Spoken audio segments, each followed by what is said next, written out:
Hello, all. This is James, courtesy of Super Casual MTG. Gonna be doing one of my first videos. Did some gameplay, but this is gonna be a unboxing. Fresh out the pack, still got the cellophane, still shining beautifully. Yeah, we're gonna see not only what I got out of here, but then give like some pricing overviews, see how I did on the set. And just in case we did really well, that's right. So yeah, let's get to it.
River Regents, 4 and 2 blue. Another one of these adventures. It's a 6/7 flying dragon, and for those who don't know, this side on the left does the adventuring.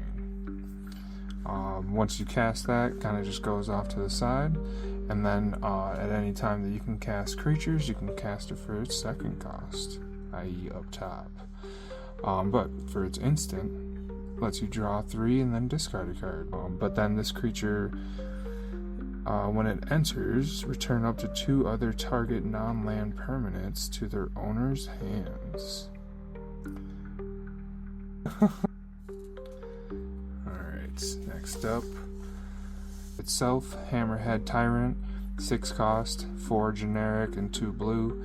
It's a flying 6/6. Whenever you cast a spell, return up to 1 target non-land permanent an opponent controls with mana value less than or equal to that spell's mana value to its owner's hand. This, like I said, can't be understated enough, especially if you're playing a big beefy deck, whether it's with spells like your instant sorceries, enchantments, so on, or if you're throwing just a bunch of dragons out there.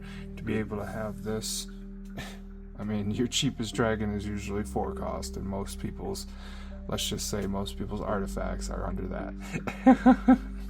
But no, for now.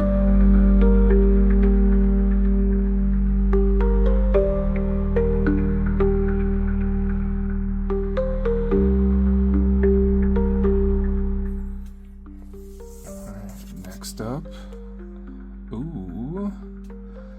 the Mistrise Village. And this is this is a land. It enters tapped unless you control a mountain or forest. It taps for a blue. You can also pay a blue and tap this so that the next spell you cast this turn cannot be countered. This is talking about an auto. This is turned into an auto include into CEDH decks as far as I'm concerned. I get that there are some individuals that wouldn't want any possibility of a land that they're playing in CEDH to come in tapped, but at the same time, the idea that you can tap a land and guarantee that a spell can't be countered, and this doesn't require you to choose a specific creature type. It doesn't exclude any card types. All it really requires is that you have 2 lands, one other island, one other mana produced as island, and then tapping this simply to make your stuff uncounterable. That's, like I said, probably the best land that I could have hit, and probably hands down the best land I could have gotten. Really happy about that. Really happy about this. Alright, next up. Rediscover the Way. Another Jeskai card. This one is specifically Jeskai colors. That's the three colored combination Jeskai. That's an island, mountain, and plains. Sagas, and I gotta say, actually, I don't think I've ever seen a saga that is a full art borderless. I almost guarantee that's alternate, but still, looks amazing. But for those that are unaware, sagas upturn at the beginning of your draw step, so in that beginning phase. They go from 1 to 2 to 3, and that is 3 turns that you effectively get to get 3 of these abilities. 2 of the first one in this occasion, and then just the 1 on the last. And then on this last, this effect happens for the full turn, but this saga or enchantment gets sacrificed as soon as you hit the third one. So the first and second ability is going to be: look at the top 3 cards of your library, put 1 of them into your hand, and the rest of them on the bottom of your library in any order. Remember, you get to do that for 2 turns. Next, on your third turn, this is whenever you cast a non-creature spell this turn, target creature you control gains double strike until end of turn. This is, honestly, this is an auto-include for my Narset. I play the Narset that deals a lot with the graveyard play, so this is something that she's definitely looking for, because not only can she get the benefit of getting additional cards in her hand each turn, being able to turn herself or others double strike at the third, and she can get this by simply casting 1 spell in a turn. And that's just because Narset has a prowess ability which allows to pump her and then be able to cast spells from the graveyard that are non-creatures for less than her power. Nice card. Nice card, beautiful card.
Encroaching Dragonstorm.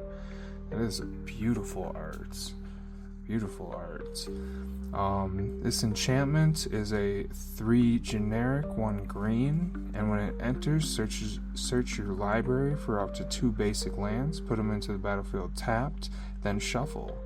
And whenever a dragon you control enters, return this to your hand, to the owner's hand, to be specific. It's not a bad effect, but I will say, if you're not going to be running dragons, this might not be for you, because how else are you really going to get it back to your hand? It's not bad, though. Not bad.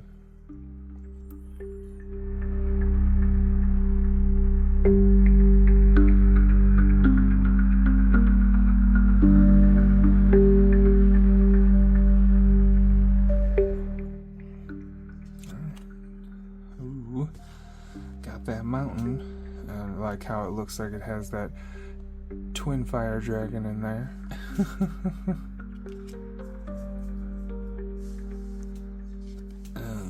Next. Pyranation. Almost certainly said that wrong. This sorcery is a 3 generic, 1 white, 1 black, 1 green. And it returns target permanent card from your graveyard to the battlefield with a hexproof counter on it and an indestructible counter on it. That is interesting right there. That is interesting. Especially if it's something along the lines of if a permanent comes in and it destroys things, and on top of that, it's counters that it's giving, so it doesn't just go away just because your turn end. And then the best part to this is it says permanent card, so that's lands included. It might be a little expensive, but at the same time, getting any permanent card from your graveyard to the battlefield and guaranteeing that it has hexproof and indestructible for so long as it's on the field, that's a nice card. Alright. Deceptive Frostkite. That full art. And just for 2 blue, you got a flying 1/1, and when this creature enters, you may have this creature enter as a copy of a creature you control with power 4 or greater, except it's a dragon in addition to its other types, and it has flying. Great copy spell, honestly. I will say that this is still going to be very specific, especially because of that 4 or greater for its power. I'm sure there's a lot of ways to get around that, but honestly, being able to have a copy for just 2 cost, it's never a bad thing. And that full art.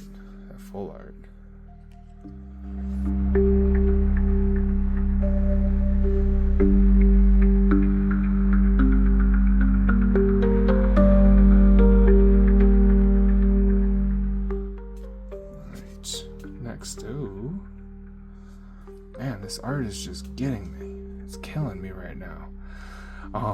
All Out Assault. This has those Mardu colors. It's 2 generic, and that's red, white, and black. Mardu. This enchantment reads, creatures you control get +1/+1 and have Death Touch. Man, having Death Touch and being bigger in Mardu, that's exactly what they want, exactly what they need. And it still has a second ability. When this enchantment enters, if it's your main phase, there's an additional combat after this phase, followed by an additional main phase. When you next attack this turn, untap each creature you control. What? Excuse me? Alright, when this enters, if it's your main phase, there's an additional combat phase after this phase, followed by an additional main phase. When you next attack this turn, untap each creature you control.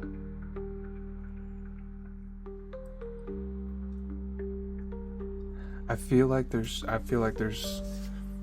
there's something you can break this with. There's something that this turns into a combo with. There's something here. I can't think of it right now. That's something right there. That's something.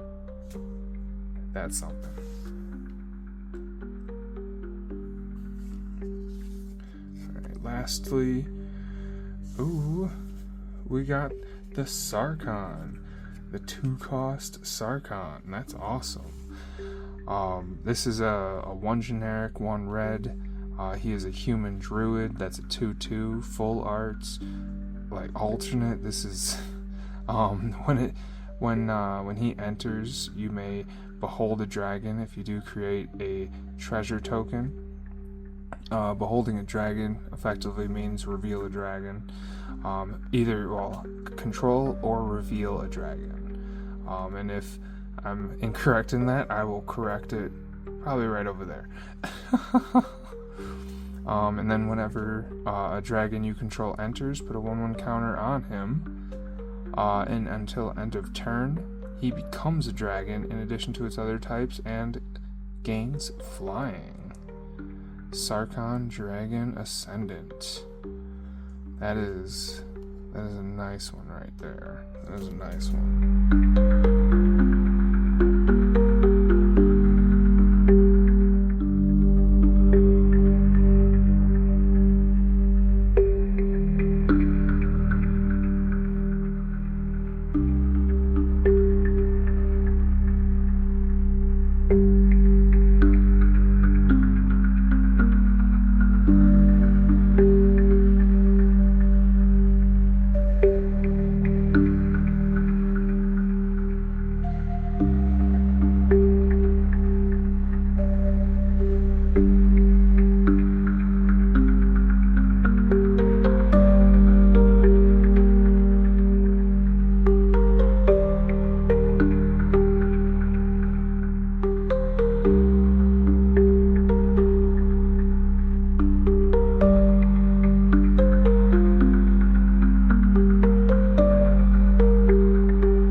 Look at that.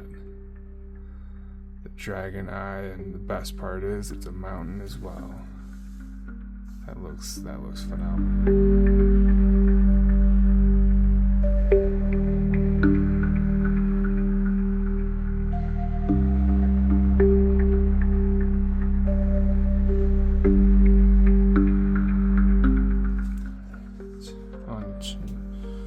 Will of the Abzan. I love this full art.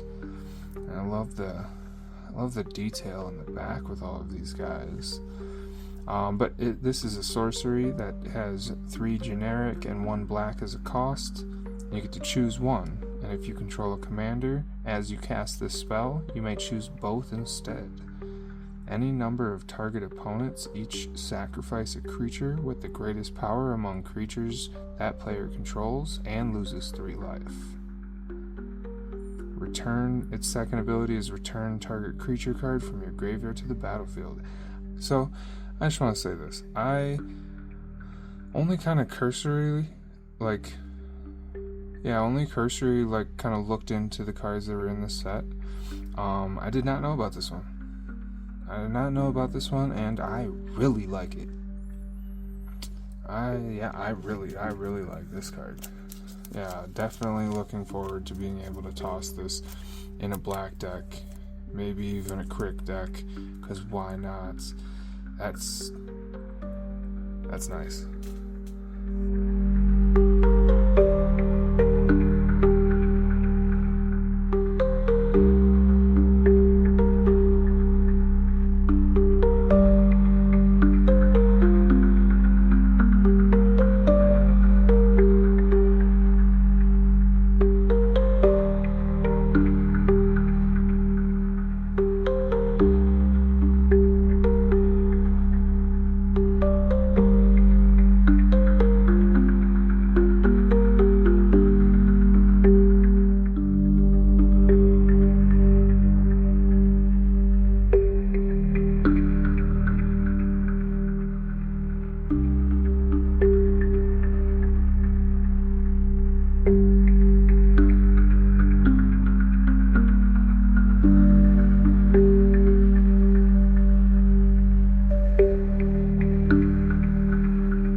Next up, we got Auroral Procession. This is a Simic card. It's an instant. Simic is the green and blue color combination, and it lets you return a card from your graveyard to your hand. That is a really good rate, especially in these colors, to just grab a card instead of having to worry about an instant or sorcery like on the blue side, or a creature on the green side. That's nice. Returning stuff from your graveyard to the hand is always my favorite thing to do.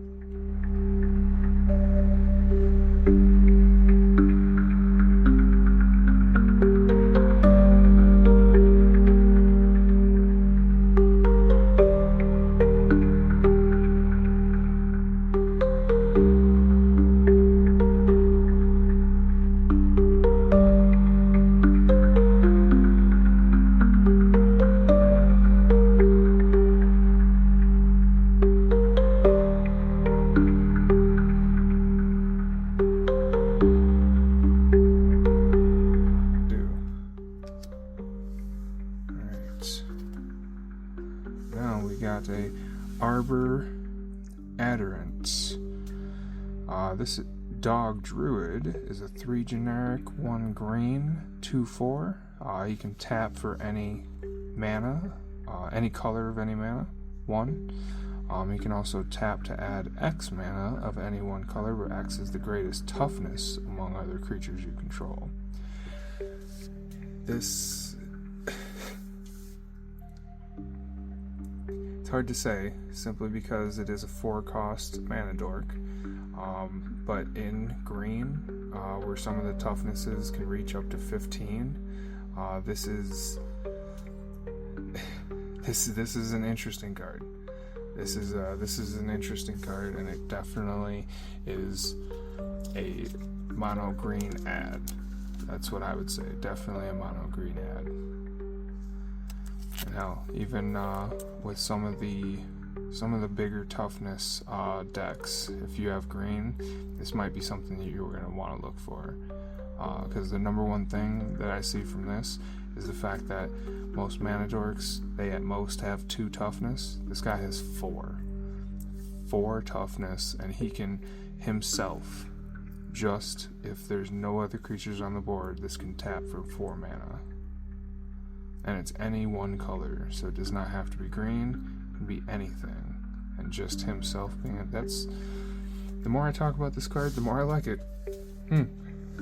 That's interesting.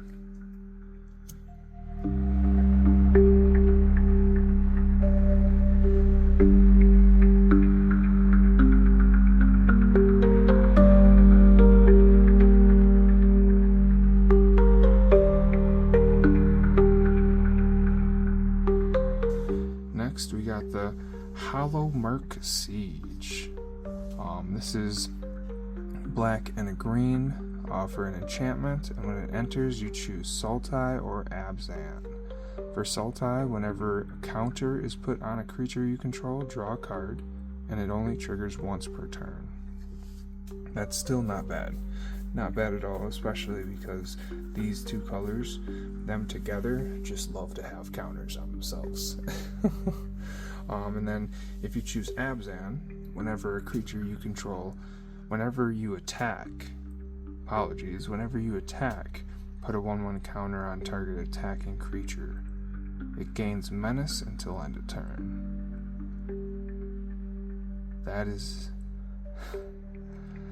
That can definitely put some problems on the board right then and there. Because not only are you making your creature bigger, but then you're also making sure that your opponent has to block with 2 creatures just to stop you. Okay. I see where you're going.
really like this art. This enchantment is a 1 generic, 1 blue. And when it enters, you draw 2 and discard a card. And whenever a dragon enters, you return this to your hand. It's a pretty good rate, especially because you can keep on doing it, especially if you're in a dragon deck. It's a nice card. Nice card.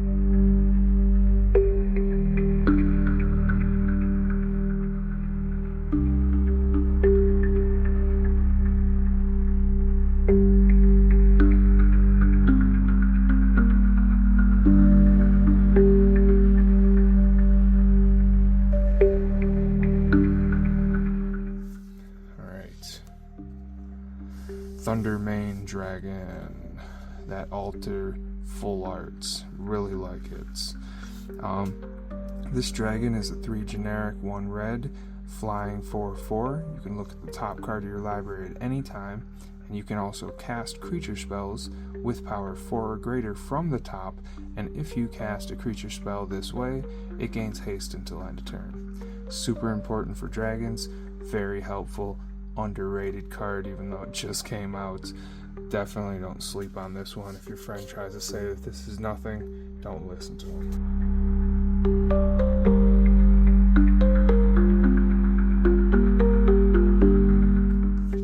Alright. This is I love this. Can't say enough about this type of art. This style with the black background, the cutout feel to it, and I've always been a borderless kind of fan. But Shiko, Paragon of the Way, this is Jeskai plus the 2 generic cost for it. That's 2 generic, 1 blue, 1 red, 1 white, flying vigilance, 4/5 spirit dragon.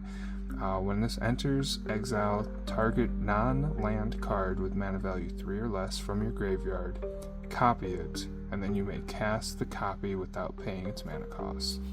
So let's rewind. This says target non-land card with mana value 3 or less. I know that some people might be looking at mana value 3 or less as very limiting, but at the same time, best way to describe this is Jessica's Will is 3 cost. And if you just casted Jessica's Will, this comes into the field, cast it again. I really like this card. I like how it doesn't have any restrictions about this, only once a turn. Being able to copy that ability, or even just being able to flicker it and have it happen multiple times. I think this is a really nice one. It might be a little bit expensive, just being total 5 cost, but at the same time, its ability is worth it. Yeah, I really like this card. Alright, look at this. We got a Frostcliff Siege. That's 1 generic. Is it? That's the color combination blue-red. Is it? This enchantment is, as this enchantment enters, choose Jeskai or Timur. Jeskai is whenever 1 or more creatures you control deals combat damage to a player, draw a card. And then Timur is creatures you control get +1/+0 and have trample and haste. I gotta say, this is very interesting. Minimum when it comes to the haste, like that's pretty huge, let alone the trample and plussing to the power. But then even on top of that, being able to draw cards when it comes to dealing damage to players, possibly getting a total of 3 cards if you're attacking all of your opponents at the same time, and only for 3 cost. That's really good rates right here. Really good rates.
Yeah, looking like that twin flame. I love that that mountain. Alright, next is, we got there. We got it. It took a while, but we got there.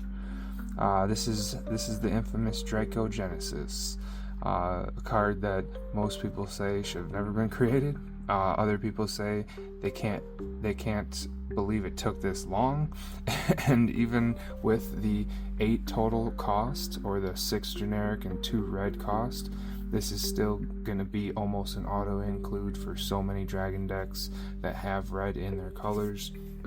Understand that it is expensive, but this is the first version of this card for dragons.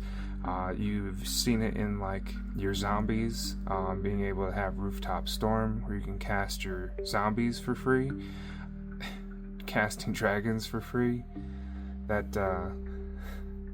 Yeah, that's always good. It's a good pull.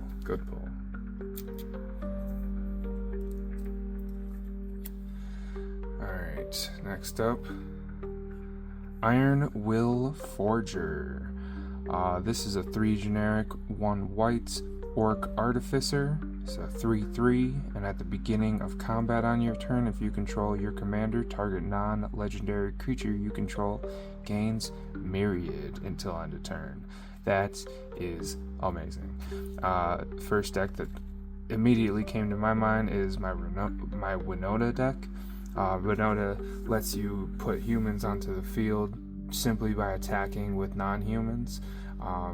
This having the opportunity to give a bunch of myriad creatures, or a bunch of myriads, that is awesome. And for those that are unaware, myriad reads when the creature with myriad attacks, it creates tokens attacking each other opponents. That's, like I said, this is a nice one.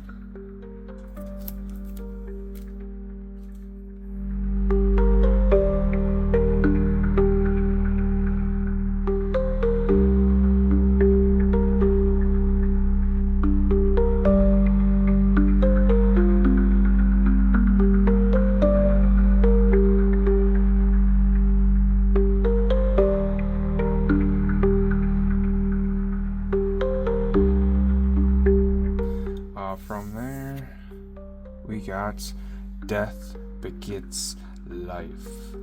I love that title. I love that art. Have the snake, the dragon, the wyvern coming around back and almost looking like a giant, maybe even a god figure, and then just a couple little guys like, excuse me? I gotta go find my car. But this is a 5 generic, black, blue, and green cost sorcery. Destroy all creatures and enchantments, and then you get to draw a card for each permanent destroyed this way. And that is really nice, because usually it's these type of effects are talking about you get those benefits for every one of your opponents, or just yours that are getting destroyed, being able to get it off of everyone. This is an expensive spell, no question about that. But this to me reads you're probably going to be drawing at least 5 cards. That would be my guess, simply because of the creatures on board and enchantments. That's nice.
he was flipped over in the pack.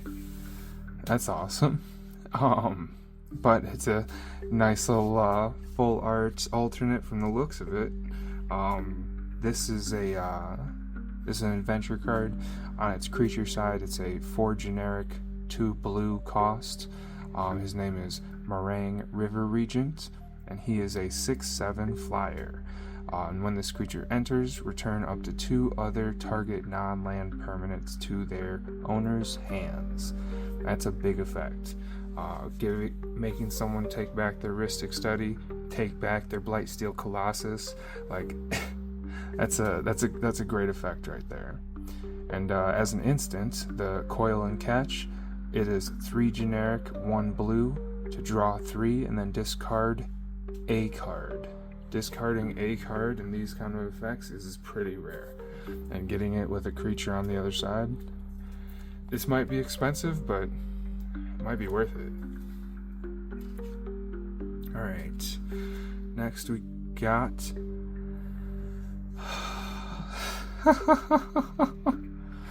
this is beautiful. We got an ultimatum. Eerie Ultimatum. This is 2 planes here. This cost is the generally how the ultimatums cost. They have 2 of 2 colors being 2, and then 1 of 3. I know that sounds confusing. Apologies for that. But its cost is a plains, a swamp, and 2 forests. From there, it's a sorcery that returns any number of permanent cards with different names from your graveyard to the battlefield. This is recursion, and this is a game where we play 99.9% of decks with only 1 name of every card in our deck. You can bring your whole deck back. If someone tried to deck you, you still got like 1 or 2 cards in your library, cast this guy, and then say what's up. See how many things that have haste and just swing out. This is amazing. Alternate full art, borderless hollow. Nice one.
Next up, we got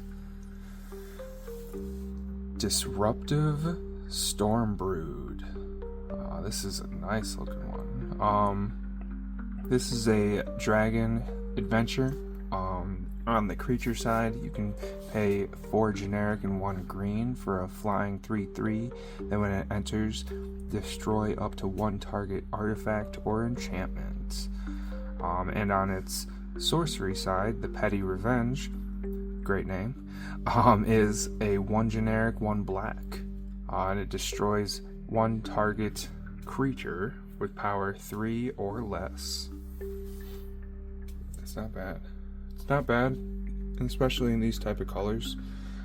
Being able to first destroy a creature and then destroy an artifact or enchantment, it's not bad at all. And especially because it's not that expensive either side. I could definitely see this seeing play.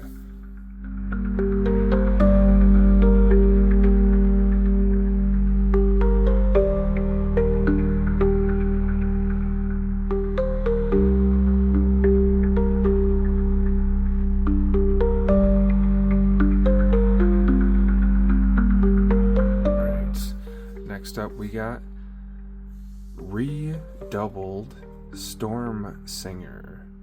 This orc wizard is out here flexing, and his cost is a 2 generic, 1 red.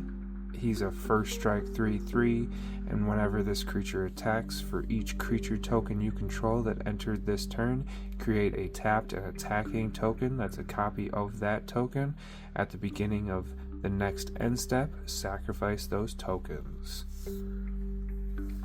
That's a lot to unpack. I will say, I love Atali, the Primal Conqueror, and with that, low-key, this might actually give me a reason to just sacrifice the original instead of keeping the original, so that I can make another tapped and attacking version of Atali that's able to swing instead of just sit there. That's I'll say, I know there is other combos that can go along hand in hand with this, like your combat celebrant, just exerting so that you can keep on swinging and keep on going, Damn, Winota would love this too. Man, this just as I'm thinking about this card, I'm seeing more and more things I want to do with it. Ishin, like it's a nice card. Yeah, it's a nice card right there.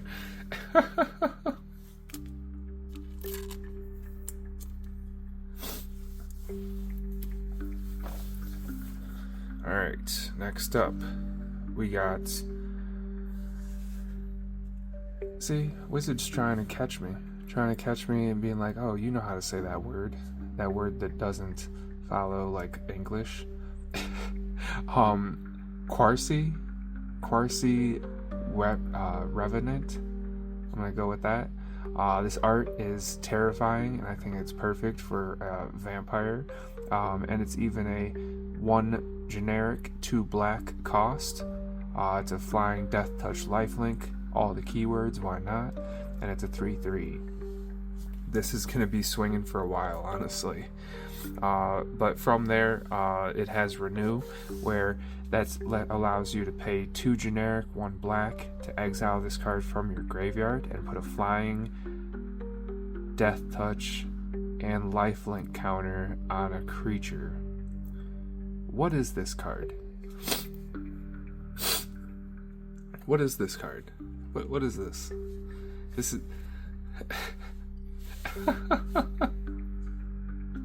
That's wild. I just thought about, okay. I see what you're doing, Wizard. You're trying to keep me swinging. Out there. Why not? I like it. All right. Next up, we hit a alternate Mox Jasper. We hit an alternate, the dragon bordered Mox Jasper. This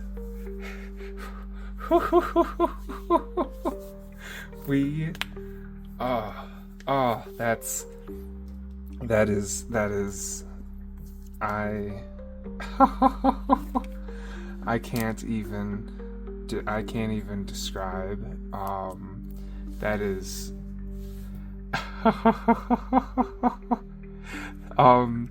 this is a Mox Jasper. It is the newest Mox that's ever been produced. There's argument of whether or not it's good.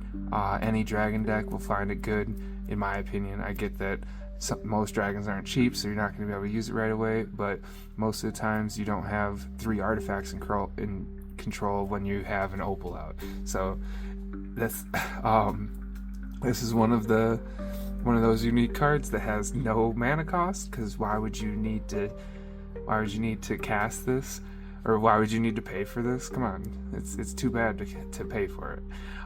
It's a legendary artifact. You tap it to add 1 mana of any color, and you can only activate it if you control a dragon.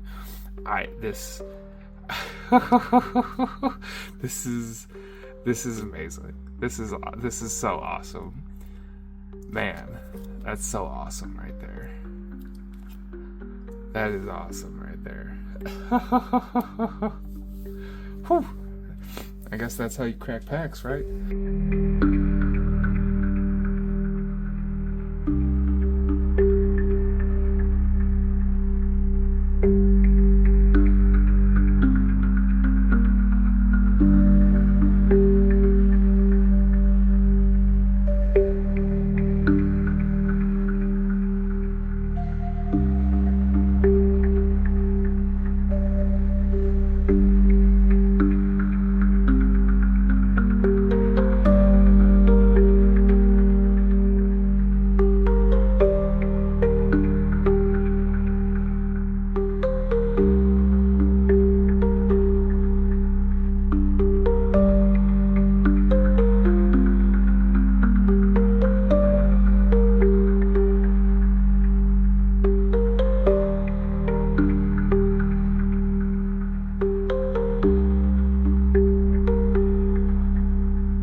Next up, Duty Beyond Death. This instant is a 1 generic, 1 white cost, and as an additional cost to cast this spell, you have to sacrifice a creature. Otherwise, this will not resolve. Actually, otherwise this will not be cast. From there, creatures you control gain indestructible until end of turn, and you get to put a 1/1 counter on each creature you control. This ain't bad.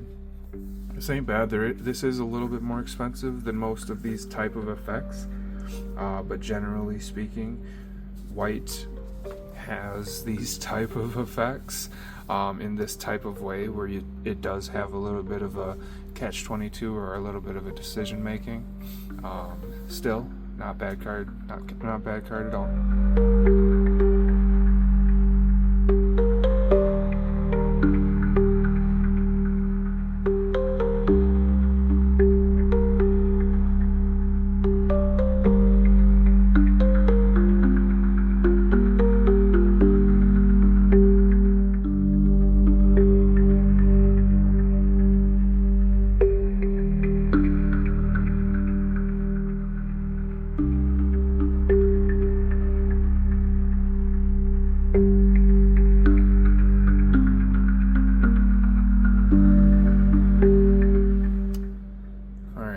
Next up, look at that.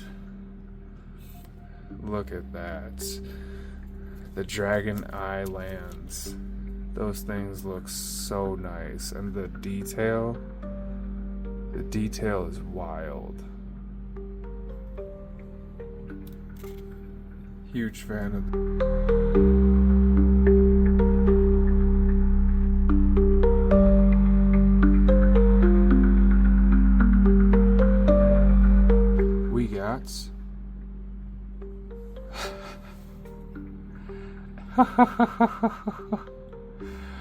Man, that is nice. That is really nice. The borderless full art. That's this is a pretty sweet one. Nariv, Crackling Vanguard. Its cost is 2 generic and Mardu. That's that red, white, and black. He's a spirit dragon. That's a 4/4 with flying and death touch. And when it enters, you get to create 2 red goblins that are 1/1s. Because why not? And then whenever it attacks, exile any number of cards from the top of your library equal to the number of differently named tokens you control, like treasures, goblins, clues, whatever, or soldiers, zombies, any of them.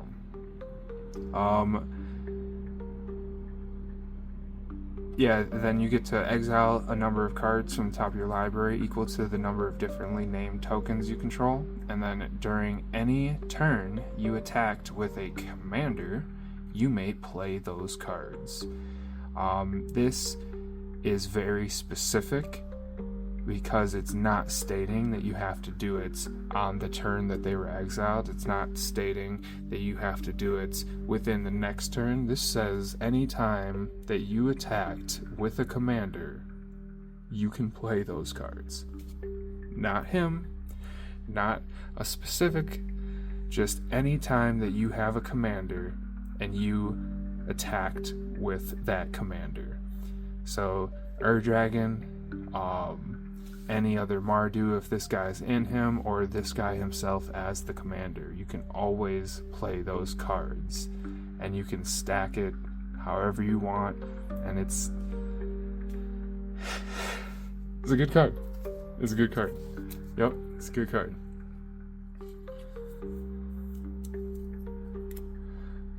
So from there, we got Tursa, Light Shatter. This Orc Warrior is a 2 generic, 1 red, and it has haste, and it's a 3/3. And when it enters, discard up to 2 cards, and then draw that many. And then whenever this guy attacks, if there are 7 or more cards in your graveyard, exile a card at random from your graveyard, and you may play that card this turn.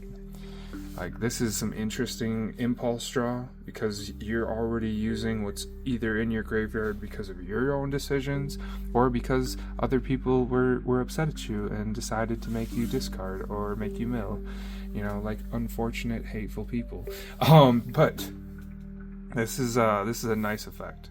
This is a really nice effect, especially when you need stuff back from your graveyard. Red doesn't do that well. It's usually just gets itself that does it to itself, but this card being able to do it to anything in your graveyard, that is nice. That is nice, because it says exile a card. Exile a card. Does not matter what that card is. Lands, enchantments, planeswalkers, creatures. That's nice.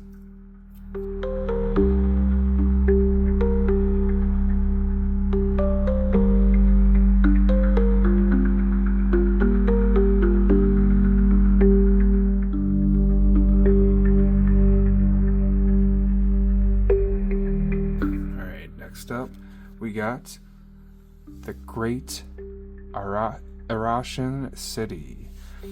This is a really nice art for this card. Its effect, I'm not sure how nice it is, but can't dispute that amazing art right there. Can't dispute it.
next up we have, ooh, gotta love that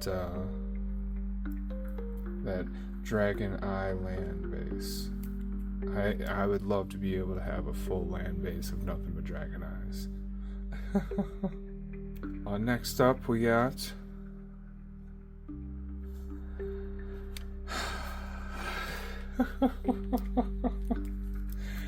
this. I gotta say, like, this is one of those cards where, like, if you play Magic, especially if you play Magic at a higher level, and what I mean is just like whether it's CEDH or 4s on the tier list, or something where you are trying to do a lot on your turn. You want to be able to do XYZs, but then at the same time, you have to pass the turn, or you have to let someone else do something, or something like that. Guess what? You can just stop them from doing. All of the stuff that they want to do, and just keep on rolling yourself. I will say that for me personally, having this on the field is very nice as a stacks piece. Being able to prevent all of your opponents from doing things, you do get affected by this, so keep that in mind. I don't want to understate that, but it's one of those things where if you're playing a collector roof, you're probably down to play this in a white deck. So this is a nice card, especially if you're not the one trying to activate any of that. Otherwise, don't include this in your deck unless you want to slow down the entire game.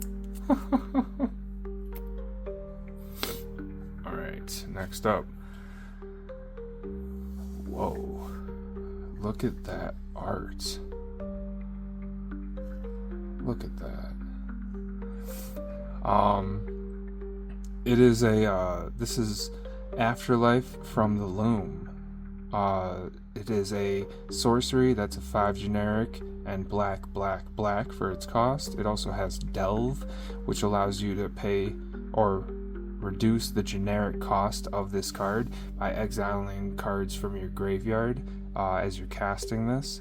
And then for each player, choose up to one target creature card in that player's graveyard, and you get to put those cards onto the battlefield under your control, and they're also zombies in addition to their other types. There's so much on this card.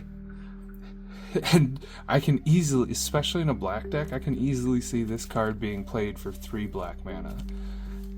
This that is too nice. That is too nice.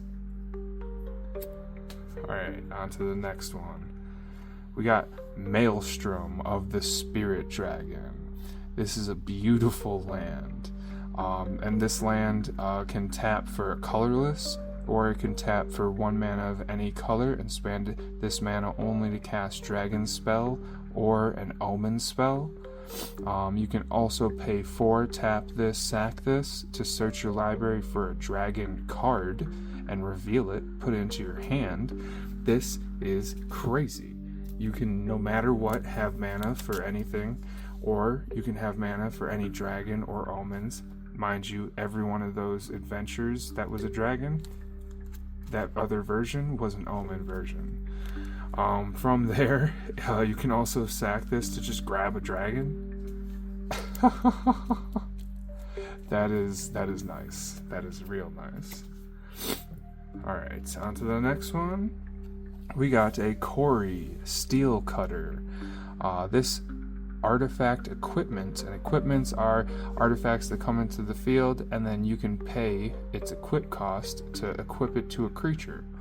You cannot unequip it that way, and you can only equip another creature on the field when you have that creature. You can't do it you can't do it out of order, just as a FYI. But then the cost of this to play it is a 1 colorless, 1 red. An equipped creature gets +1/+1 and has trample and haste, which ain't never bad. Trample allowing you to deal damage over top of what's being blocked if there's excess, and haste, allowing you to swing right away. It also has flurry. Whenever you cast your second spell each turn, create a 1/1 white monk creature token with prowess. Prowess is whenever you cast those non-creature spells. You can attach this equipment to it. This might be an auto-include in my Narset deck. Trample and haste, why not? And at the low cost of just casting a non-creature spell. Or sorry, casting your second spell. Apologies. Alright, next is We Got There. I know that not everyone's the biggest fan of Zergo. I've been a Zergo fan since his Bellringer days. Like I'm a huge fan of Zergo, and this Zergo he's an orc warrior. That is a Mardu cost. That's 1 red, 1 white, 1 black to mobilize 2. So that's when he attacks, he creates 2 tapped and attacking 1/1, I believe, red warriors, and they get sacked at the end of the turn. And during your end step, warrior tokens you control have this token can't be sacrificed. Let's rewind. So mobilize 2. Those are red warriors, and they have to be sacked at the end step. During your end step, warrior tokens you control have they can't be sacrificed. That's right. Oh yes. I think I'm making him into a deck. I have ideas.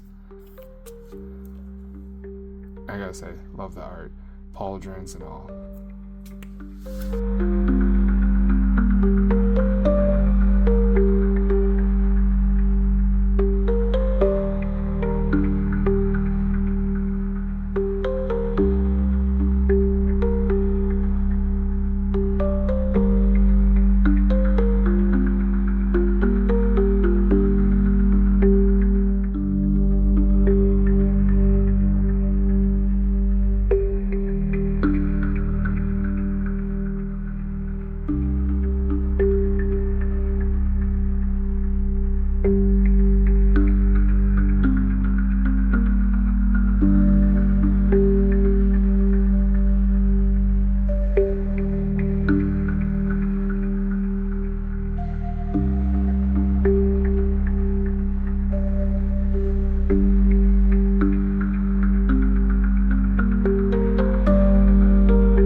Next up, we have the Frostcliff Siege.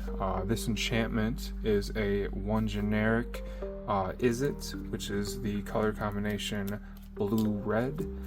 When this enchantment enters, you choose Jeskai or Timur. Jeskai reads, whenever 1 or more creatures you control deals combat damage to a player, draw a card. And Timur reads, creatures you control get +1/+0 and have trample and haste. Really crucial keywords. Honestly, not sure which one I would choose. It's highly situational, but both work. Both always work.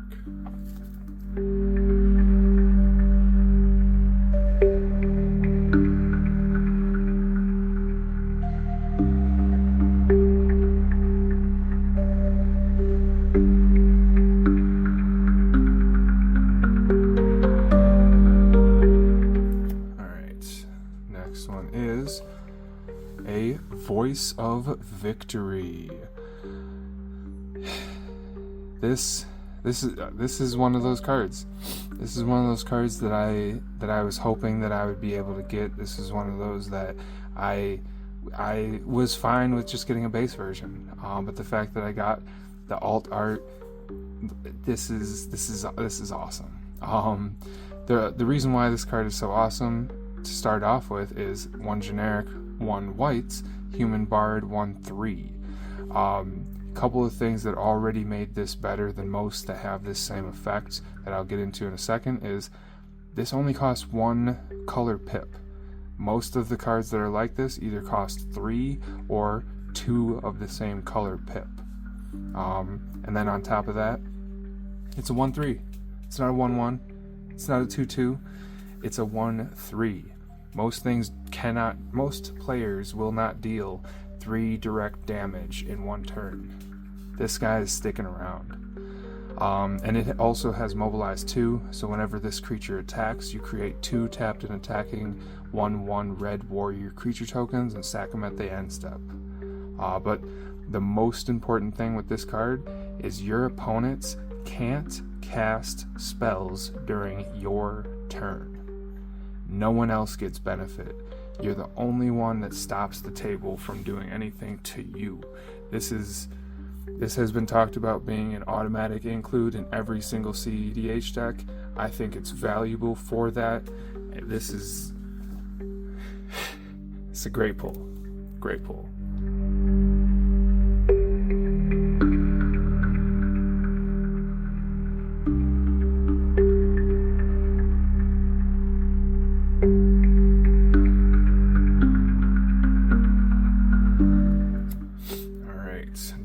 We got Dragon Fire Blade. This artifact equipment is a 1 generic cost, and equipped creature gets +2/+2 and has hexproof from monocolored. And its equip is 4 generic, period. This ability costs 1 less to activate for each color of the creature it targets. Excuse me? Excuse me? So this so this protects you against things like Swords of Plowshares, which is a 1 white instant. Because it's a monocolored, so you can't do that to me. Same with a Chaos Warp. Same with a Beast Within. Same with most removal spells. That is really nice. That is really nice. And then if I play it in the Zergo deck, you're telling me I equip it for 1? For 1?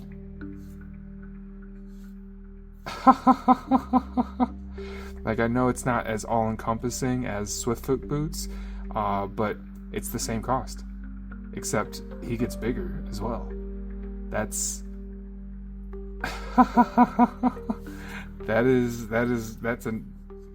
for people that like swinging, for people that like equipments, this is the card you're looking for. This is a card you're looking for.